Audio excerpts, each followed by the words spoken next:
तीजो curio आठवों अकाल। दोस्तों, ये कहावत राजस्थान में होने वाले अकाल के बारे में कही जाती है। तीजो कुरियो आठवों अकाल, जिसका मतलब है हर तीसरे साल अर्ध अकाल और हर 8 साल में एक बार भीषण अकाल।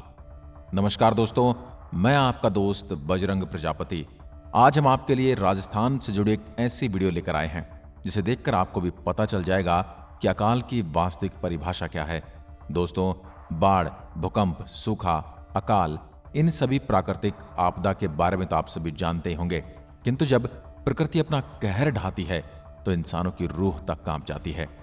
आज हम आपको एक ऐसी ही सच्ची घटना से रूबरू कराने वाले हैं, जहां हम राजस्थान में पड़े अकाल की बात करेंगे, जिसे राजस्थान की 25% आबादी को मौत के घाट उतार दिया, जहां के भामाशाहों ने अपना सब कुछ लुटा दिया ताकि वे उनकी प्रजा का पेट भर सकें। दोस्तों, अगर हम अकाल के बारे में विस्तार से जानें तो अकाल भोजन का एक व्यापक अभाव है जो किसी भी पशु वर्गीय प्रजाति पर लागू हो सकता है।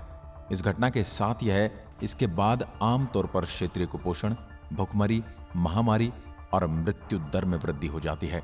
जब किसी क्षेत्र में लंबे समय तक वर्षा कम होती है या होती ही नहीं है तो इसे सूखा या अकाल कहा जाता है। दोस्तों, वैसे तो राजस्थान ने अपने इतिहास में कई अकाल देखे हैं, किंतु जो अकाल काल बनकर आया वो था छप्पनिया अकाल, जिसने लोगों को पेड़ों की छाल तक खाने के लिए मजबूर कर दिया था। भुखमरी से लोगों की हालात इतनी बदतर हो गई थी कि इनके शरीर की एक एक हड्डी साफ गिनी जा सकती थी। कमजोरी इतनी आ गई कि लोगों ने उठने बैठने के लिए अपने घर आंगन में खूंटे तक गाड़ लिए थे ताकि उनका सहारा लिया जा सके।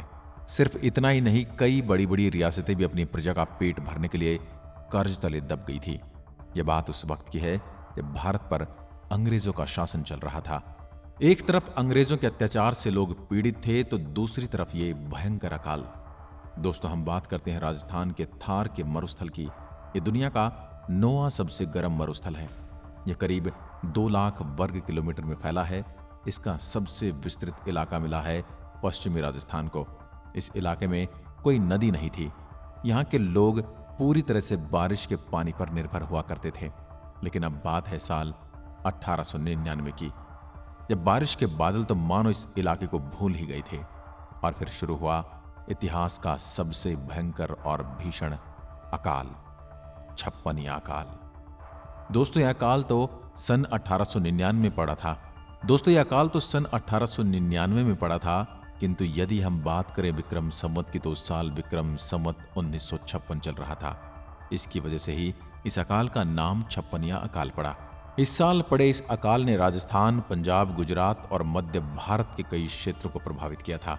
दोस्तों, इस अकाल को लोगों ने त्रिकाल नाम भी दिया था, क्योंकि इसकी वजह से अन्न, जल और पशुओं का चारा समाप्त हो गया था। क्योंकि इसकी वजह से अंग्रेजों के गजेटियर में इस अकाल को द ग्रेट इंडियन फेमाइन 1899 के नाम से दर्ज किया गया है। दोस्तों, साल 1899 में बारिश के पानी की एक बूंद भी किसी के लिए उम्मीद बनकर इस मरुभूमि पर नहीं गिरी। जमीन पूरी तरह से सूखकर बंजर हो चुकी थी। न तो लोगों के पास अन्न था और न ही पीने के लिए पानी था। जब अनाज की कमी हुई तो लोगों ने एक दिन छोड़कर हर दूसरे दिन खाना खाना शुरू कर दिया। पेट भरने के लिए रोटी की जगह राबड़ी पीकर गुजारा करना पड़ा। जब कुछ नहीं बचा तो लोगों ने बेर खाकर दिन काटे और कुछ न मिला तो फलों के बीज भी लोगों ने भून कर खाए। बेर की गुठली का चूर्ण बनाकर पानी से पीने लगे। गर्मियों में खेजड़ी की फलियां यानी सांगरे के पकने पर जो खोखे बन जाते हैं, उन्हें खाकर लोगों ने काम चलाया। जैसे जैसे समय बीतता गया, लोगों के पास खाने के लिए कुछ नहीं बचा। इसके बाद लोगों ने खेजड़े की छाल का चूर्ण बनाकर पानी के साथ पीना शुरू कर दिया। अपनी जान बचाने के लिए लोगों ने सब कुछ किया, लेकिन भूख ने लोगों के तन को चूसना शुरू कर दिया। लोग हड्डियों के ढांचे में तब्दील होने शुरू हो गए। इस समय अनाज का भाव सोने और चांदी से कहीं ज्यादा हो गया था।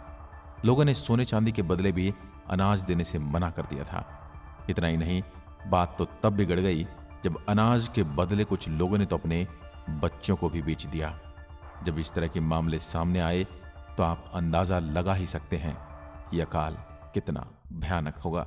जब लोगों ने दूसरों की नजर बचाकर अनाज छुपाना शुरू किया, तब चोरों ने ढूंढ ढूंढ कर अनाज चोरी किया। जैसे जैसे दिन बीतते गए, हालात बिगड़ते गए। लोगों ने अपने घर छोड़कर दूसरी जगह जाना शुरू कर दिया और गांव के गांव खाली हो गए। इस अकाल से अपनी प्रजा को तड़पता देख कई राजाओं ने अपने खजाने अपनी प्रजा के लिए खोल तो दिए। इसमें से एक थे राव गोपाल सिंह खरबा।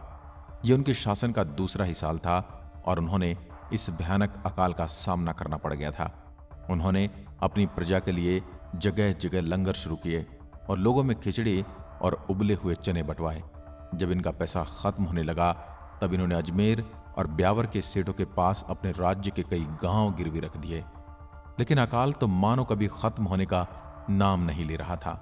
गोपाल सिंह ने अपने जेवर तक गिरवी रख दिए, लेकिन ना तो उन्होंने अपनी प्रजा की और अपने बड़े हुए हाथों को रोका और न ही अंग्रेजों के आगे कभी हाथ फैलाए। और इस वजह से अकाल के हीरो और महान क्रांतिकारी कहलाए, जिन्होंने अपनी प्रजा की भूख मिटाने के लिए अपना सब कुछ बलिदान कर दिया। दोस्तों, ऐसे वक्त में कई भामाशाह भी आगे आए थे। इनमें से एक का नाम है श्री वल्लभ पीती, जो नागौर के भामाशाह थे और मुंबई में अपना काम करते थे। जब उन्हें इस अकाल की खबर मिली तो वह तुरंत ही मुंबई से नागौर को रवाना हो गए। इन्होंने लोगों के खाने के लिए भंडारे करवाए, प्याव बनवाई। वहीं मारवाड़ी सेठ भगवान दास बगला की पत्नी ने भी चूरू जिले में हुई पानी की कमी को दूर किया और वहां पर एक जोहड़ बनवाया, जिसे सेठानी के जोहड़ के नाम से आज भी जाना जाता है। इसी के साथ बीकानेर समेत कई राज्य के राजाओं ने अपनी प्रजा के लिए खाने की व्यवस्थाएं की, किंतु आधुनिकता की कमी के कारण कई लोग ऐसे भी थे जिन्हें इस बात की खबर तक नहीं थी कि उनके लिए राहत कैंप लगाए गए हैं और कई लोगों को इसका फायदा भी नहीं मिल पाया। दोस्तों, हम आपको बता दें कि तकरीबन 10 लाख लोग इस अकाल की वजह से मारे गए थे। लेकिन कुछ लोगों का यह भी कहना है कि अकाल ने 30 से 40 लाख लोगों को काल के मुंह में धकेल दिया था।